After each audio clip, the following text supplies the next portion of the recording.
Okay, data structures. Okay, so as we're going through this, we're going to be able to, we're hoping that you'll be able to identify the five main data types. And so that's what I was talking about when we were talking about characters and integers, etc. We're going to begin exploring those data frames and understand how they are related to vectors and lists.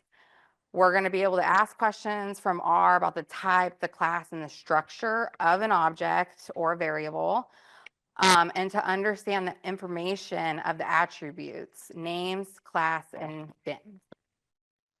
So one of R's most powerful features is its ability to deal with tabular data. Such as you might have seen in a spreadsheet or a CSV file, right?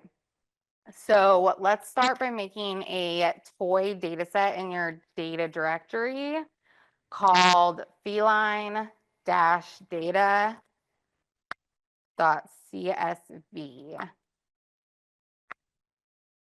Okay. So if I can get this mouse to cooperate. Okay.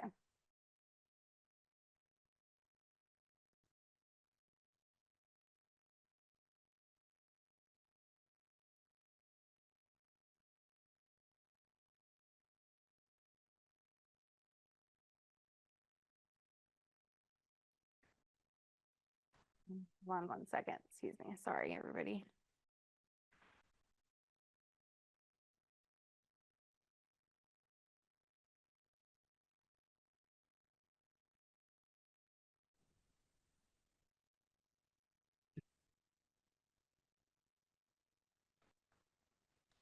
Oh, my notes are all.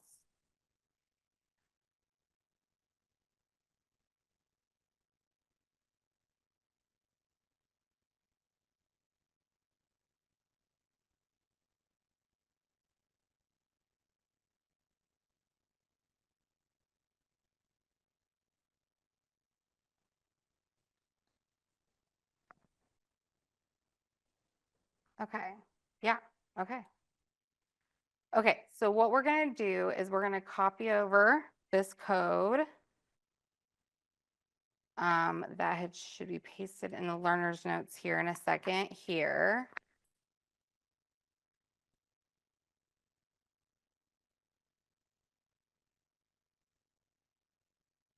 Okay. So now we can save cats as a CSV file. So what this is saying is we're turning this data frame. We have a few different vectors we're creating, right? So we're creating a coat, right? So the coat is the variable. And so the vector is right here, calico black tabby. We're also creating in this data frame a weight variable and a likes catnip variable. So go ahead and copy that and then go ahead and run it. And you'll see in our environment, we now have our data frame cats, and it has 3 variables. And so before, when Robin was demonstrating the global environment with X, we would see a value of what X is. This is showing you the full data frame right here. And so if you drop down the list, you can see then what the details are of what's in that data set, right? So we can now save cats as a CSV file. And it is good practice to call the argument names explicitly so that the function knows what default values you're changing. So here we are setting up row names. And recall you can use the question write.csv to pull up the help file to check the argument names and their defaults. So let's see here. Let's pull up that write CSV.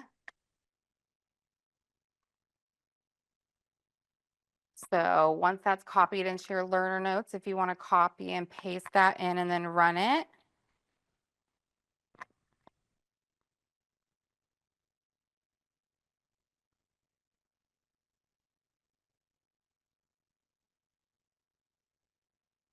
Okay, so we should have a CSV file saved somewhere here in my data folder. Thank you. In the data folder. Thank you, Robin. Okay, so did everybody follow that? So when you copied and pasted that, we wrote that cats. Okay, I can kind of run through it really quick. But yes, Juan, if you want to come help. So we made a data frame. And in that data frame, we have 3 variables. The variables have 3 vectors. And so there's 3 data points for each of the variables, right? And that data frame is called cats. Then we save that data frame as a CSV file into our data folder.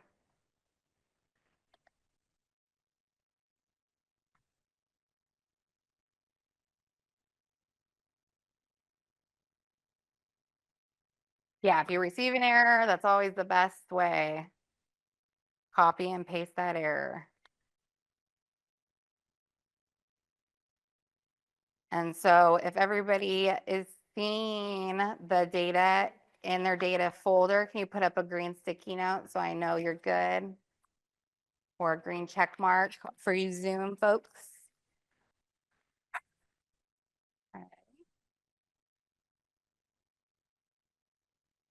Good, good, good, good.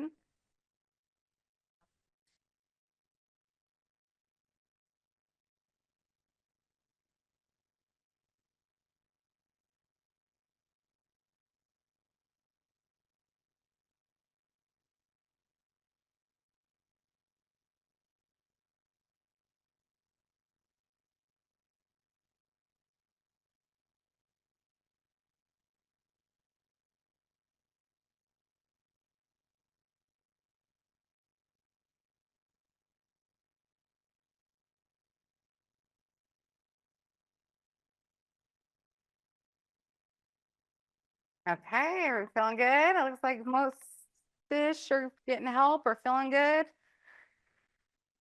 Okay. So we can load this.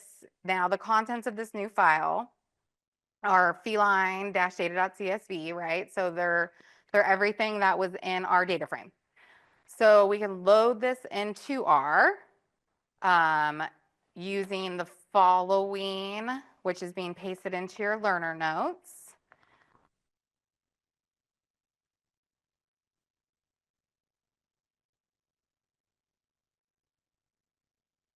And then if you run this one,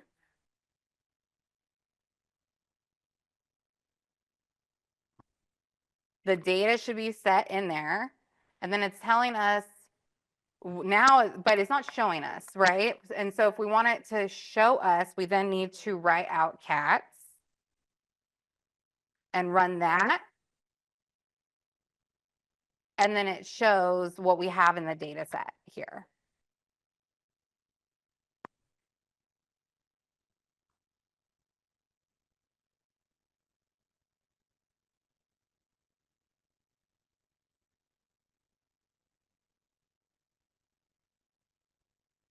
How's everyone doing? Good? Okay, we got some goods over here. So good. Online folks, some good, some working on it. Okay.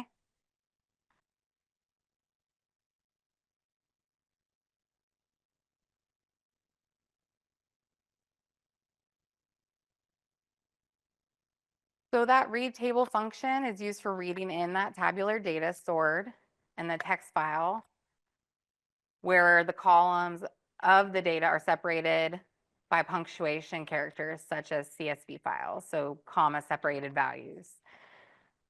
Tabs and commas are the most common punctuation characters used to separate or delimitate data points in CSV files. For convenience, R provides 2 other versions of the read.table. There are read.csv for files where the data are separated with commas, and read.delim for files where the data are separated with tabs. But the most common one is the read CSV.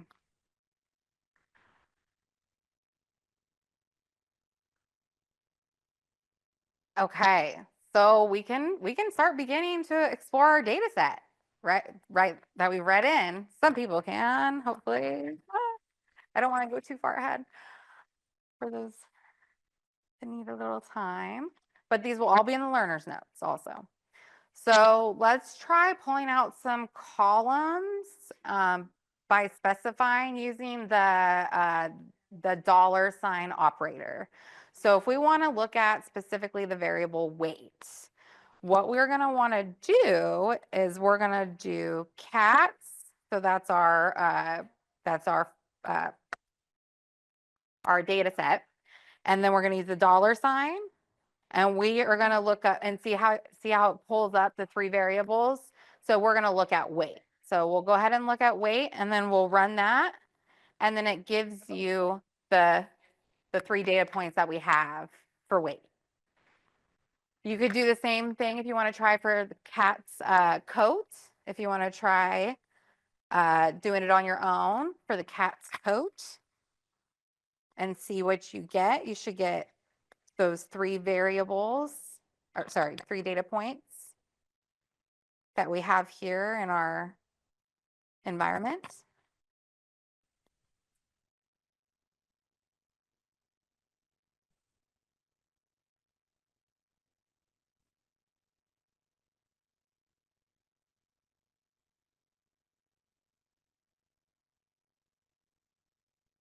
Yeah. Uh-huh.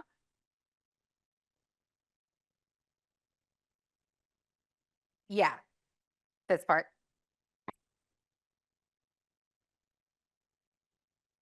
So that was just practice in creating vectors. So the columns that I have highlighted right now before we jumped into the cats was just practice creating vectors. It has nothing to do with the cats data set that we then have since created. Yeah. Okay. So we can do other operations on the columns as well. Say we discovered that the scale weighs 2 kilograms lighter than what was reported. So we need to add 2 kilograms to cat's weight. So what you're going to do is you're going to use your cat's $sign weight. We're going to adjust this to add 2. Ah, sorry, nums lock was off. 2. And then when you run that, you now should have a weight that is multiplied by 2. Or sorry, not multiplied, added 2. Thank you. I know the difference between those things. So it should be what it was originally plus 2. Okay, so now if we want to add another operator to the cat's coat one, let's say we want to add a descriptor to it. And so when we kick out an output for cat's coat, it says my cat is calico instead of just calico, right? What we'll want to do is we'll do the cats, we'll do paste, and then we'll do whatever you're wanting to put in front of that variable in the parentheses. So whatever you're adding, you're essentially adding additional characters to the existing data. And so then when you run that, you can see now, instead of just popping out calico, black, or tabby, it now says my cat is in front of all those things. Okay. But what about when we do something like this? Let's see here. What happens, or what do you anticipate happening when we do something like this argument here? The cat $weight plus cat's $coat. Anybody have any guess? Let's run it. And we get an error. You won accolades, sir. Okay. Yes. So we get an error. And so why did we get an error here though? That is one of the key things in understanding and successfully analyzing data in R is understanding why this did not work. And essentially it boils down to data types, which we're gonna go in. You know what? I should probably follow Robin. Oh, she never mind. We got rid of that one. I was gonna do headers, but we're not doing that. Okay. So data type. So if you guess that the last command will return an error, like you did, it's because 2.1 plus black doesn't make any sense. So that is why we have data types, and we have to be consistent when we're working with them. So if you want to learn what the data type of one of your variables is, there's a couple ways you can look. One of the ways is by doing type of. So what is it? Type of, what's the type? So if we look at type of, and then we put in cat's $weight, so we're essentially asking in the data set cats, the variable weight, what data type is it, right? And so if we run that, it tells us it's a double. Double is another fun way that R calls a number, integer, essentially.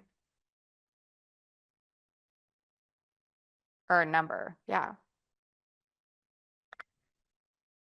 With a decimal point, yes. Thank you. I was wondering what the difference was. See, I learn new things every day. Okay, so yeah, so it will come out as double if the characters have, if the variable, the data points have a decimal point, it'll come out as an integer if it doesn't. And so,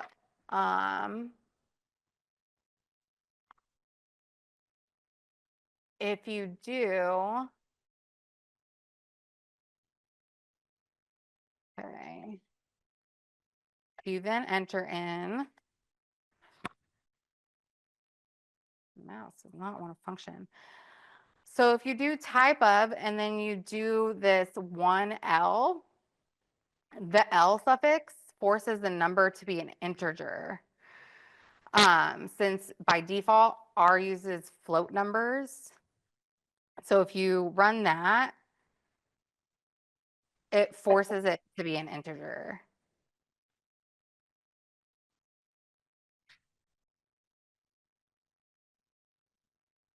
Yes. Yes. Okay. Yes. Yes. Oh, yeah. Yes. So double means numeric. Double is numeric with a decimal point. Integer is numeric without.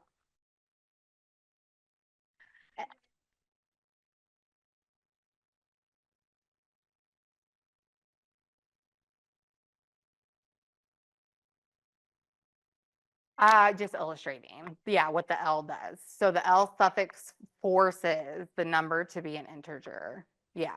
Mm-hmm. Yeah. Yeah. Here we go.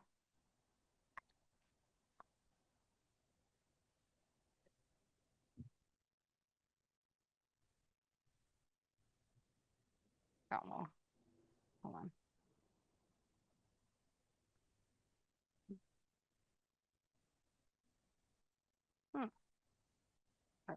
Type of.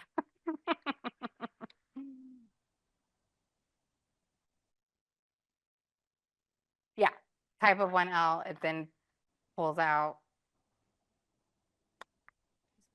type of 1, there we go, double. So see the type, the L forces it into an integer. So without the L, it just still comes out as a double. So we want to know what all of the types of data would be, right? So what are the other types? So we've learned about double, we learned about integer.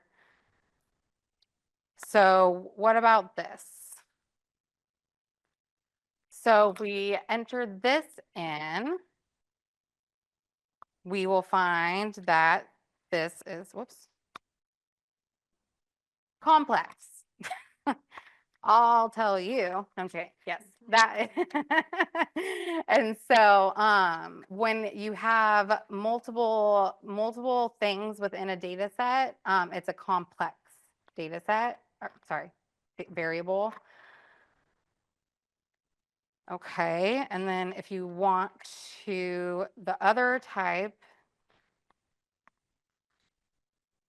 would be logical, so true, false, so that's where we were seeing, is 10 greater than 20, things like that.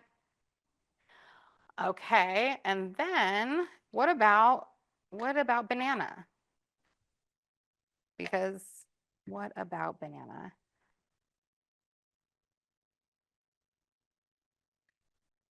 That is a character. So those are the 5 types.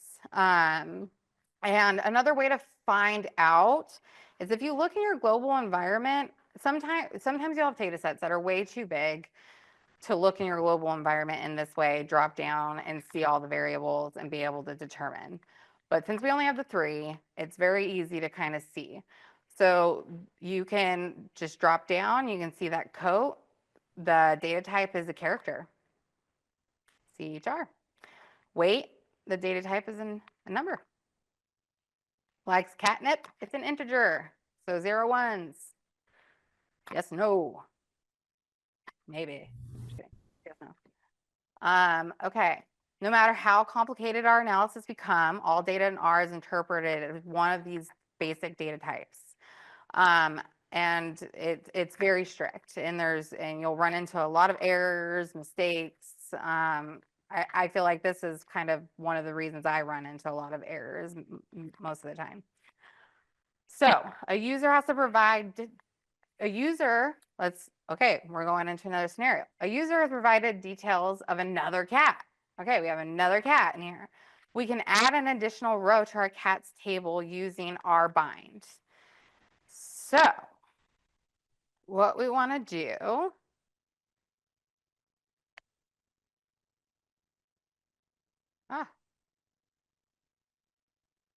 so we want to copy over, whoops, the data, the code that is just put into the learners. So you could see we're adding an additional cat to our data frame. And here are our data points for it, right? So we'll go ahead and run that. So now we have an additional cat up here in our global environment. Okay. So, but that just told us it added the additional cat. Did it add it correctly? We want to make sure, let's just go ahead and check, since we want to make sure all of our data is correct. So let's go ahead and just type in additional cat underscore cat. And then run that. And I ran into a character thing probably. Yes, I did. This is not the same length. See, R is very case sensitive. As you can see, that was a demonstration. So let me just run the real code. Okay, so likes catnip, tabby, 2.3 or 2.4. Yep, it looks like it read in the data correctly.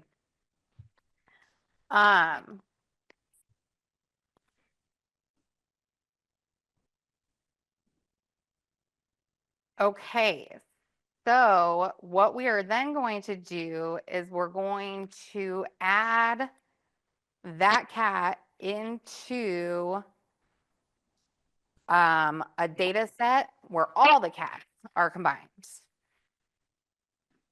we can't have that cat being left out.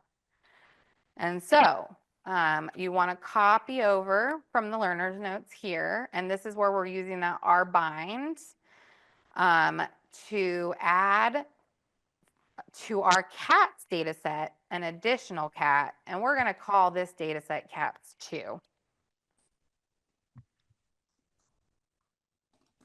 And now in our global environment, we have a new data set called cats2 where all 4 of our cats are included. And you can see that that worked because up here in our original cats, we had 3 observations.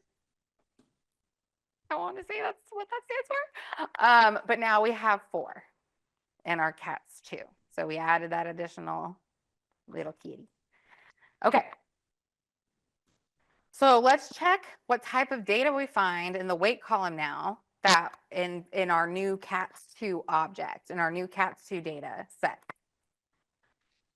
What type of data are we going to find here? So we want to do that type of command, right? Because we're like, hey, what type of data? Is it an integer? Is it a character? What is it? For our new cats2 data data table, weight. So we're going to run that. It's a character. Now, what the heck happened there? Before it was, I'm getting really dramatic, I'm sorry. Before it was coming out as double, as a number, right? And so what this did is well, actually, first off, can anyone explain to me maybe what has happened here?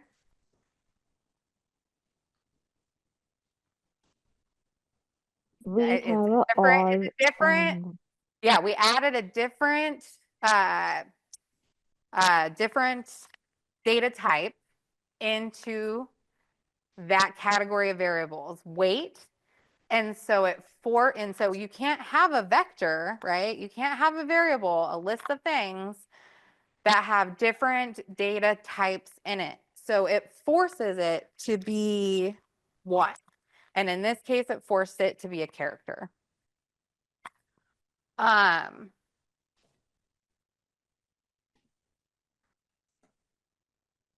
Yeah, so in this case, R cannot store everything in the data frame column weight as a double anymore once we add the row for the additional cat because its weight is the 2.3 or 2.4, like you geniusly said. Therefore, the entire column changes to something that is suitable for everything in that column, which is the character. Okay. So when R reads a CSV file, it reads it in as a data frame. So when we load the cat CSV file, when we loaded it, it is stored as a data frame, right? We can recognize data frames by the first row that is written by the string function. So let's take a look at that for cats2.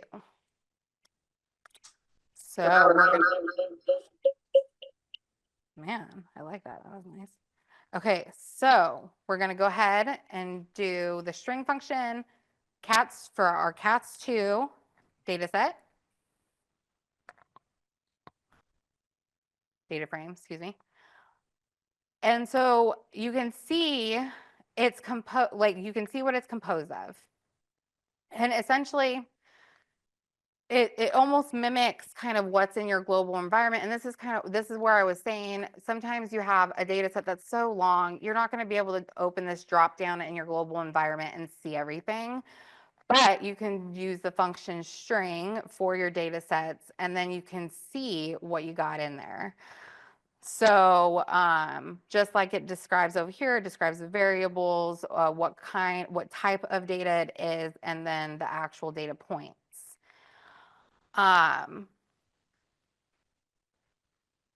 But again, everything in a given column needs to be the same type. So it needs to be either a vector, or a list. Okay. So let's learn more about these vectors and the type portion, or like the forcing of the type. So to understand this behavior a little better, we're going to meet one of the other data structures, again, the vector, which we've been talking about. But we're going to dive into it a little further. What truly is a vector? I've been saying vector a million times, but what am I talking about? So to take a look, we'll go ahead and copy over.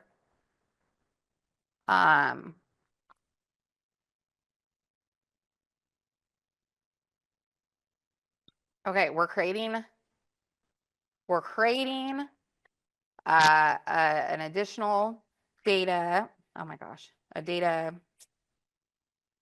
frame called my vector, and the vector is going to be a length of 3.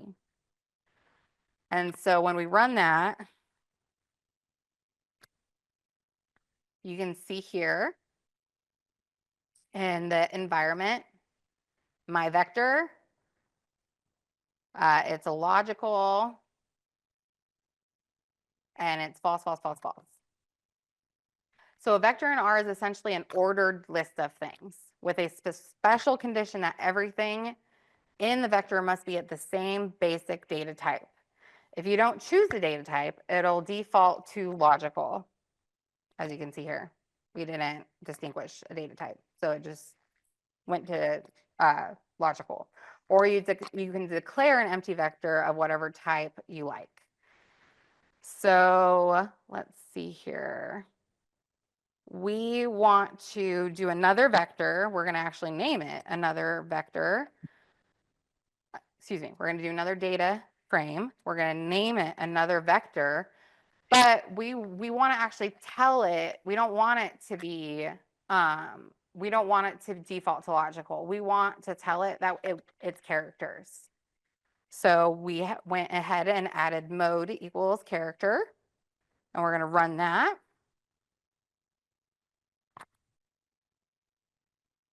And there you go. So it's kicking out that it's now characters with those parentheses. The somewhat cryptic output from this command indicates that the basic data type found in this vector, in this case character, and is an indication of the number of things in the vector. So actually the indexes of this vector in the case 1/3, and a few examples of what's actually in the vector, in this case empty character strings.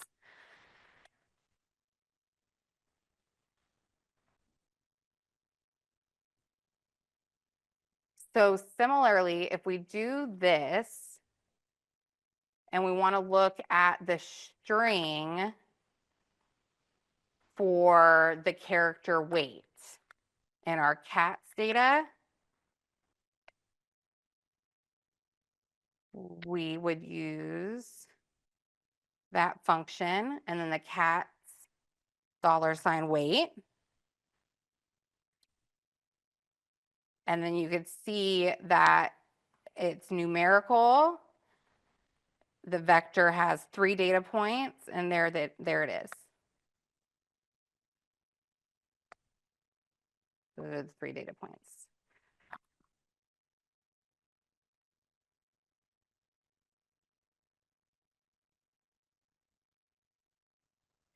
So the columns of the data we load into our data frames are all vectors, and that's the root of why R forces everything in a column to just be the same basic data type.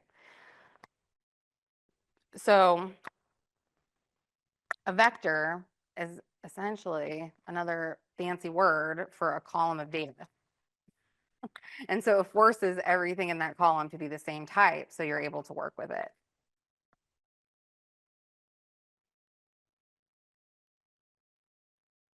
And so, why is R so opinionated about what we put in our columns of data? How would this help us? Anyone?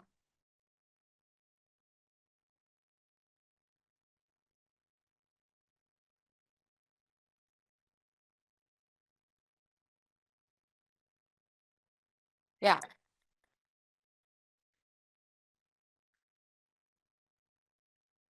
exactly. Exactly. And those, for those on Zoom who may not have heard his answer, it's so that you can do comparisons. You can't compare a weight like we did earlier to the color of a coat, right?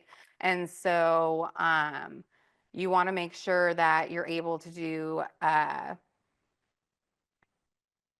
comparisons with the data within the same column, right? So you want to look and see trends within that data set. You won't be able to see any trends if they're all different types of data, right?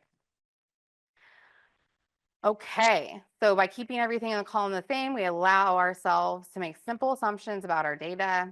You can interpret one entry in the column as a number, then you can interpret all of them as a number, so we don't have to check every time. This consistency is what people mean when they talk about clean data, when you're cleaning the data.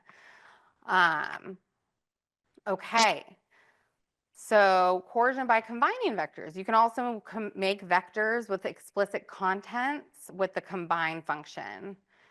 So if you want to combine vectors, let's see, we'll create a new data frame. So we're going to combine vectors here.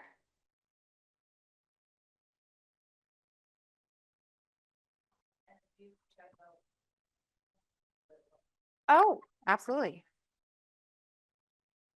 Absolutely. Absolutely. Okay. Actually, so let's pause here. This seems like a good place before we start combining vectors.